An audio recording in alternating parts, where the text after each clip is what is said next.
Hey, remember back in '93 when Ryan thought Shockmaster was going to be a future world champion? The modern day wrestling god!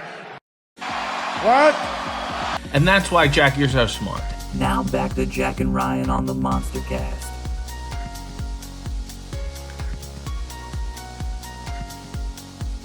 I guess that's. Well, speaking of Halloween, though, Halloween Havoc happened. Yeah.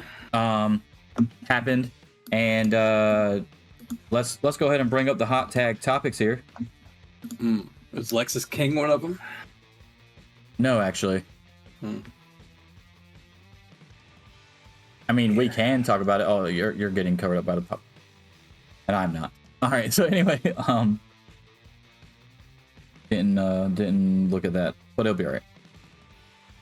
Anyway, so no, we can talk about it if you want, but my main thing is, let's throw it up there, is the Lyra Valkyria beating Becky Lynch, obviously, for the NXT Women's Championship, and we're going to discuss if that was the right choice right now. So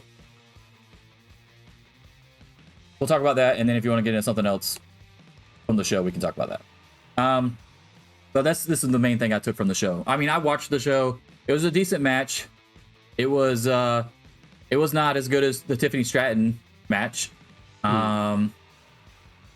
which is why I thought it was weird that she just dropped it to another face. I don't know. I won't say she's the wrong choice, but it doesn't really make any sense to make a lateral movement to a lesser known baby face that hasn't picked up any huge wins in NXT. Yeah. They could be trying to do the hot shot kind of thing where you bring in somebody that doesn't really have that much going right now. They haven't really been doing that much with her, and just give her the big win to make her more important out of the jump. Like that's correct. Because like, who's your big face in the division? Yeah. Because Roxanne Perez hasn't done anything since she dropped the title. Indy Hartwell got injured and then got called up to the main roster simultaneously and had dropped the title.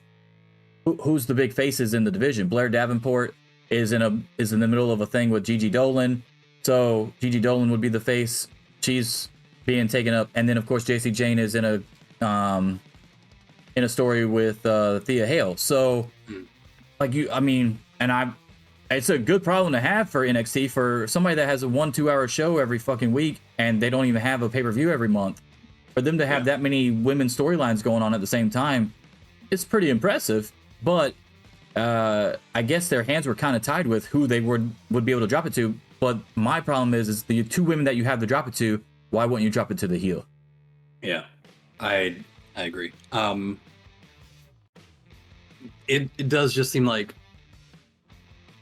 it almost seems like the main roster people got tired of Becky being down there, and we're like, hey, figure something out. Like we're about to use her for something again. That's sort of the vibe it gave me, because there wasn't really like a lot of story going into that match, or enough to have her beat Becky. So that's, to me, it just feels like sort of a last minute change to pull her back up. So the other thing, you're talking about hot shotting. I think the actual hot shot's probably going to come in with Jade Cargill, who's going to take it off of Lyra out the gate.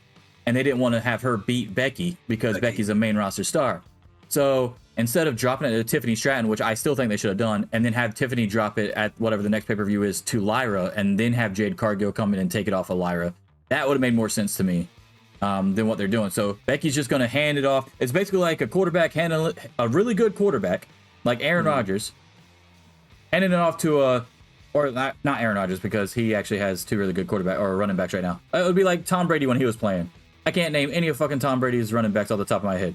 Tom Brady, the greatest of all time, handing it off to somebody that no one really knows, and then them fumbling it right away. So she's gonna go in there, have a couple good matches, about no one ever actually thinks she's gonna lose those matches, and then Jay just comes in and steamrolls her. That's what's gonna end up happening, right? Assuming that they put Jade on NXT, which I think they're gonna do because of what happened on Halloween Havoc when she came out in her own chair. But do you bring her in as a heel? Because that seems weird. That's a great question. And I think they will, because everybody that she's having face-offs with have been faces.